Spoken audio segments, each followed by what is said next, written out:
Hi friends, welcome to Kris. ഇന്ത്യയും ന്യൂസിലൻഡും തമ്മിലുള്ള 5 മത്സരങ്ങളുടെ T20 പരമ്പരയിലെ അവസാനത്തെ മത്സരം നാളെ ഗ്രീൻഫീൽഡ് സ്റ്റേഡിയത്തിൽ ആരംഭിക്കുകയാണ്.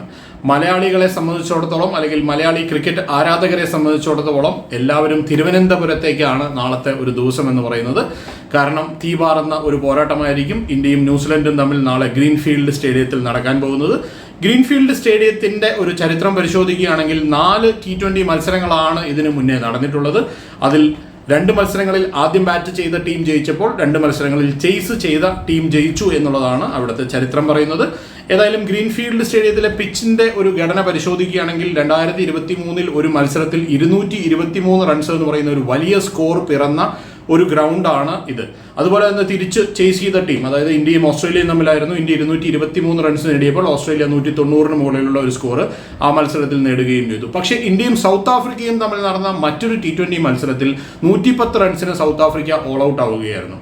ആ ഒരു മത്സരത്തിൽ വളരെയധികം സ്വിങ്ങിന്റെ ആനുകൂല്യം ഇന്ത്യൻ ബൗളർമാർക്ക് ലഭിച്ചു എന്നുള്ളതാണ്. വളരെ മനോഹരമായിട്ട് സ്വിങ് ചെയ്യുന്ന ഒരു കണ്ടീഷനിലായിരുന്നു അന്ന് ആ മത്സരം നടന്നത്. അന്ന് ഈ ഗ്രീൻഫീൽഡ് സ്റ്റേഡിയം അല്ലെങ്കിൽ കാര്യവട്ടത്തെ ആ ഒരു തിരുവനന്തപുരത്തെ സ്റ്റേഡിയം എന്ന് പറയുന്നത് കടലിനോട് വളരെ അടുത്ത് കിടക്കുന്ന ഒരു സ്റ്റേഡിയമാണ്. അതുകൊണ്ട് തന്നെ കാറ്റിന്റെ ഗതി വളരെ നിർണായകമാണ്. ഗ്രൗണ്ടിലെ ആ ഒരു സ്റ്റേഡിയത്തിൽ പല സ്ഥലങ്ങളിലും ഈ നല്ല ഗ്യാപ്പ് ഉള്ളത് കൊണ്ട് തന്നെ അതിലൂടെ കാറ്റ് നല്ലപോലെ അകത്തേക്ക് പ്രവഹിക്കാനുള്ള സാധ്യത കൂടുതലുള്ള ഒരു സ്റ്റേഡിയമാണ് ഗ്രീൻഫീൽഡ് സ്റ്റേഡിയം. പിച്ചിനെ പറ്റി പറയുകയാണെങ്കിൽ ഞാൻ ഈ 2 കാര്യങ്ങളും പറഞ്ഞു.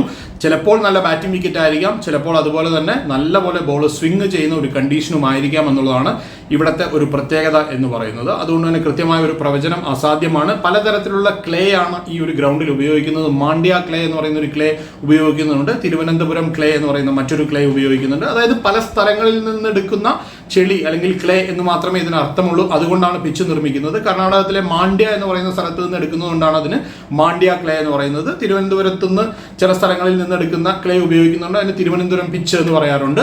ഇങ്ങനെ പല സ്ഥലങ്ങളിൽ, ഈവൻ എറണാകുളത്ത് വൈക്കത്തിനടുത്തുള്ള ഒരു സ്ഥലത്ത് നിന്ന് എടുക്കുന്നതിന് വൈക്കം ക്ലേ എന്ന് പറയാറുണ്ട്. അതുപോലെ തന്നെ വടകര, അവിടെ നിന്ന് എടുക്കുന്ന ക്ലേക്ക് വടകര ക്ലേ എന്ന് പറയും. ഇതുകൊണ്ട് തന്നെ പല സ്ഥലത്ത് നിന്ന് എടുക്കുന്ന ക്ലേ ഉപയോഗിക്കുന്നതുകൊണ്ട് തന്നെ ക്യൂരേറ്റർമാർ ഇതിന് പല പേരുകൾ ഇട്ട് പറയാറുണ്ട് എന്നുള്ളതാണ്. ആ പിച്ചിനൊക്കെ വ്യത്യസ്തമായ സ്വഭാവ ഘടനകളുമായിരിക്കും ആ ക്ലേ ഉപയോഗിച്ചുണ്ടാക്കുന്ന പിച്ചുകൾക്ക്. അപ്പോൾ അതുകൊണ്ട് തന്നെ എങ്ങനെയായിരിക്കും ഈ പിച്ച് നിർമ്മിച്ചിരിക്കുന്നത് എന്നുള്ളതിനെ പറ്റി കൃത്യമായ ധാരണയില്ല. അത് നാളെ ആ ഒരു മത്സരം തുടങ്ങുമ്പോൾ മാത്രമേ നമുക്ക് അറിയാനായിട്ട് സാധിക്കുകയുള്ളൂ. അതാണ് ഒരു പിച്ചിന്റെ പ്രത്യേകത എന്ന് പറയുന്നത്. പലതരത്തിലുള്ള ക്ലേ ഉപയോഗിച്ചുള്ള പിച്ചുകൾ ഉണ്ടാക്കാം, പക്ഷെ അതിലൊക്കെ എത്രത്തോളം വെള്ളം ഒഴിക്കുന്നു, എത്രത്തോളം റോൾ ചെയ്യുന്നു എന്നുള്ളതെല്ലാം വലിയ ഘടകമായി മാറുന്ന ഒരു കാര്യമാണ് പലപ്പോഴും. അതുപോലെ തന്നെ മറ്റൊരു കാര്യം എന്ന് പറയുന്നത് ഈ കാറ്റിന്റെ ഒരു ആനുകൂല്യമാണ്. കാറ്റിന്റെ ആനുകൂല്യം ഇനീഷ്യൽ സ്റ്റേജിൽ ഫാസ്റ്റ് ബൗളർമാർക്ക് നല്ലപോലെ ലഭിക്കുന്ന ഒരു പിച്ചാണ് ഗ്രീൻഫീൽഡ് സ്റ്റേഡിയത്തിൽ. അതുകൊണ്ട് തന്നെ ആദ്യത്തെ ഒരു 6 ഓവർ അല്ലെങ്കിൽ ഒരു 8 ഓവർ വളരെ നിർണായകമാണ്. ആ 8 ഓവറിൽ അല്ലെങ്കിൽ 6 ഓവറിൽ നല്ലപോലെ റൺസ് വരാനുള്ള സാധ്യതയുമുണ്ട്. ചിലപ്പോൾ ബോൾ നന്നായിട്ട് സ്വിങ് ചെയ്യുന്നതുകൊണ്ട് വിക്കറ്റ് വീഴാനുള്ള സാധ്യതയുമുണ്ട്. അപ്പോൾ ക്രൂഷ്യൽ ആയിട്ടുള്ള സമയം എന്ന് പറയുന്നത് ഒരു 6 ഓവർ അല്ലെങ്കിൽ 8 ഓവർ ആണ് എന്നുള്ളതാണ്. ആ ഒരു സൗത്ത് ആഫ്രിക്കയുമായിട്ടുള്ള മത്സരത്തിൽ അത്ര മനോഹരമായിട്ടാണ് ബോൾ സ്വിങ് ചെയ്തിരുന്നത്. അത് പിച്ചുമായിട്ട് ബന്ധമില്ല. ബോളിന്റെ എയറിലുള്ള അന്തരീക്ഷത്തിലുള്ള മോയ്സ്ചറും അന്തരീക്ഷത്തിലെ കാറ്റ് എത്രത്തോളം ഉണ്ട് എന്നുള്ളതൊക്കെ അനുസരിച്ചിട്ടാണ് ബോളിന്റെ സ്വിങ് നമുക്ക് പറയാനായിട്ട് സാധിക്കുക. അതുപോലെ മറ്റൊരു മത്സരത്തിൽ ഇപ്പോൾ ഓസ്ട്രേലിയയുമായിട്ട് ഞാൻ പറഞ്ഞു, 2 വർഷം മുമ്പ് നടന്ന ഒരു മത്സരത്തിൽ വലിയൊരു സ്കോർ പിറക്കുകയും ചെയ്തിരുന്നു. ഈവൻ നമ്മുടെ KCL മത്സരങ്ങൾ, കേരള ക്രിക്കറ്റ് ലീഗിന്റെ മത്സരങ്ങളെല്ലാം നടക്കുന്ന സമയത്ത് പല വിധത്തിലുള്ള അറ്റ്മോസ്ഫിയർ നമ്മളവിടെ കാണാറുണ്ട്, അല്ലെങ്കിൽ പിച്ചിന്റെ ക്യാരക്ടറിസ്റ്റിക്സ് ഒക്കെ നമ്മളവിടെ കാണാറുണ്ട്. ചില മത്സരങ്ങളിൽ വലിയ ഹൈ സ്കോറിംഗ് ആണെങ്കിൽ ചില മത്സരങ്ങളിൽ അധികം റണ്ണ് വരാറില്ല എന്നുള്ളതാണ്.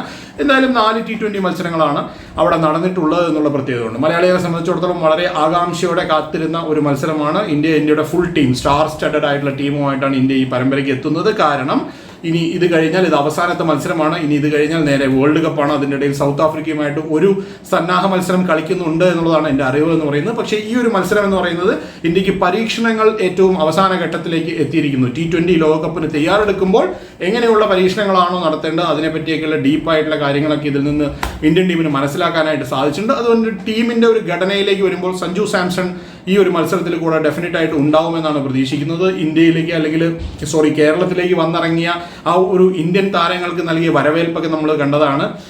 സഞ്ജുവും സൂര്യകുമാർ യാദവും ഒരുമിച്ചാണ് എയർപോർട്ടിൽ നിന്ന് പുറത്തേക്ക് വന്നത്. സഞ്ജുവിന് വഴിയൊരുക്കിക്കൊണ്ട് സൂര്യകുമാർ യാദവ് മുന്നേ നടക്കുന്ന അദ്ദേഹത്തിന്റെ നാടായതുകൊണ്ട് വളരെ രസകരമായ കാഴ്ചകളൊക്കെ നമ്മൾ കണ്ടു. ഇനി വളരെ സീരിയസ് ആയിട്ടുള്ള ഒരു മത്സരത്തിലേക്ക് നമ്മൾ കടക്കാൻ പോവുകയാണ്. സഞ്ജുവും അഭിഷേക് ശർമ്മയും തന്നെയായിരിക്കും ആ ഒരു ഓപ്പണിംഗ് സ്ലോട്ടിൽ ഉണ്ടാവുക.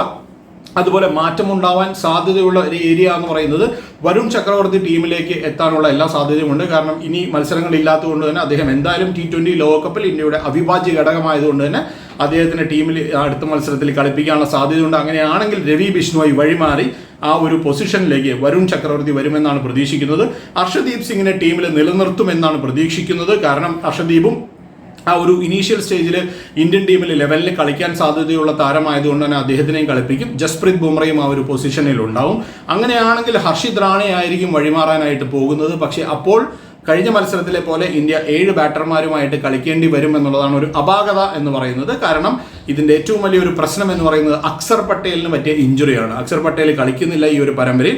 പക്ഷേ ലോകകപ്പിന് മുമ്പ് അദ്ദേഹം ഇഞ്ചുറിയിൽ നിന്ന് മുക്തനാവുകയും ആ ഒരു മത്സരങ്ങൾക്ക് റെഡി ആവുകയും ചെയ്യുമെന്നാണ് മാനേജ്മെന്റിൽ നിന്ന് വരുന്ന വാർത്തകൾ എന്ന് പറയുന്നത്. അക്സർ പട്ടേൽ ഒരു വലിയ ഒരു കോമ്പിനേഷൻ അല്ലെങ്കിൽ ഒരു കറക്റ്റായിട്ടുള്ള ഒരു ബൗളിംഗ് ഓൾറൗണ്ടർ അല്ലെങ്കിൽ ആ ഒരു സമയത്ത് കൃത്യമായിട്ട് ഉപയോഗിക്കാൻ പറ്റുന്ന ഒരു താരം എന്നുള്ള രീതിയിൽ ഉപയോഗിക്കുമ്പോഴാണ് ഇന്ത്യക്ക് ഇത്രയും വലിയൊരു ബാറ്റിംഗ് ഡെപ്ത് ലഭിക്കുന്നത്. കാരണം അദ്ദേഹം ഒരു സ്പിൻ ഓൾറൗണ്ടർ ആയതുകൊണ്ട് തന്നെ അദ്ദേഹവും വരുൺ ചക്രവർത്തിയുമായിരിക്കും ലോകകപ്പിൽ ഇന്ത്യയുടെ സ്പിൻ ഡിപ്പാർട്ട്മെന്റ് കൈകാര്യം ചെയ്യാനായിട്ട് പോകുന്നത്. അദ്ദേഹം ബാറ്റ് ചെയ്യുന്ന ഒരു നമ്പർ 8 പൊസിഷനിൽ അല്ലെങ്കിൽ അദ്ദേഹം ഉള്ളത് കൊണ്ട് തന്നെ ചിലപ്പോൾ ലെഫ്റ്റ് റൈറ്റ് കോമ്പിനേഷൻ വേണ്ടി നേരത്തെ അദ്ദേഹം ബാറ്റ് ചെയ്യാറുണ്ട്. പക്ഷെ അല്ലെങ്കിൽ തന്നെ നമ്പർ 8 പൊസിഷനിൽ വരുന്ന താരം എന്ന് പറയുന്നത് അദ്ദേഹമാണ്. പിന്നീട് വരുന്ന 3 ബൗളർമാരായിരിക്കും. അത് ഹർഷദീപ് സിംഗും ജസ്പ്രീത് ബുംറയും അതുപോലെ വരുൺ ചക്രവർത്തിയുമായിരിക്കും. ഇതായിരിക്കും പ്ലേയിങ് 11 എന്ന് ഞാൻ പ്രതീക്ഷിക്കുന്നു. പക്ഷേ അക്സർ പട്ടേലിന്റെ പരിക്കാണ് ഇപ്പോൾ ഈ കഴിഞ്ഞ കുറച്ച് മത്സരങ്ങളിലായിട്ട് ഇന്ത്യക്ക് ഏറ്റവും വലിയ തലവേദനയായിരിക്കുന്നത്. അല്ലെങ്കിൽ അതുകൊണ്ടാണ് ഇന്ത്യ പല 11കളും മാറി മാറി പരീക്ഷിക്കാനുള്ള ഒരു കാര്യം എന്ന് പറയുന്നത്. ഏതായാലും ബാറ്റിംഗ് ഡിപ്പാർട്ട്മെന്റ് വലിയ വ്യത്യാസങ്ങൾ ഉണ്ടാവാനുള്ള സാധ്യതയില്ല. ആകെയുള്ള ഒരു പ്രശ്നം എന്ന് പറയുന്നത്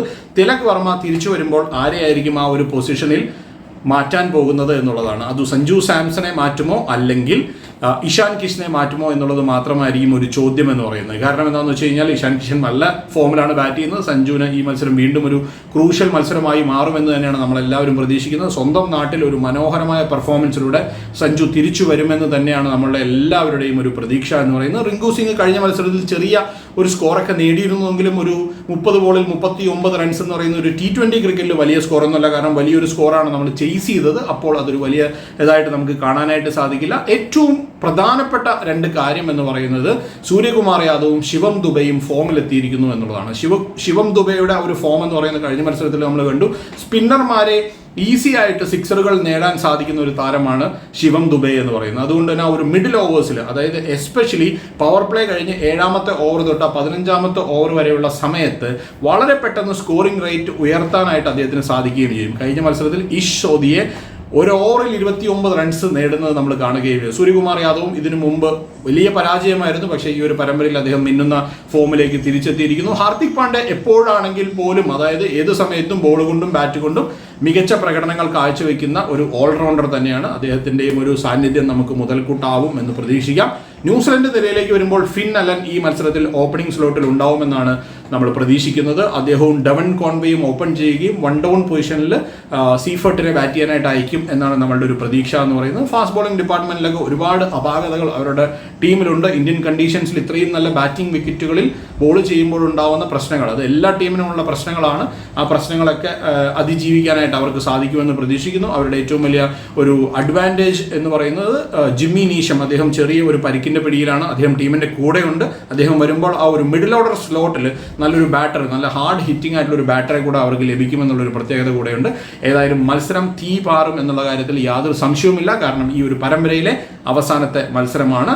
തിരുവനന്തപുരത്ത് ഈ മത്സരം കാണാനായിട്ട് എത്തുന്ന കാണികളെ സംബന്ധിച്ചിടത്തോളം ആവേശകരമായ ഒരു മത്സരം കാണാൻ സാധിക്കട്ടെ എന്ന് ആശംസിക്കുകയാണ്. ഈ മത്സരത്തിന്റെ വിശേഷങ്ങളുമായി നാളെ രാത്രി നമുക്ക് വീണ്ടും കാണാം.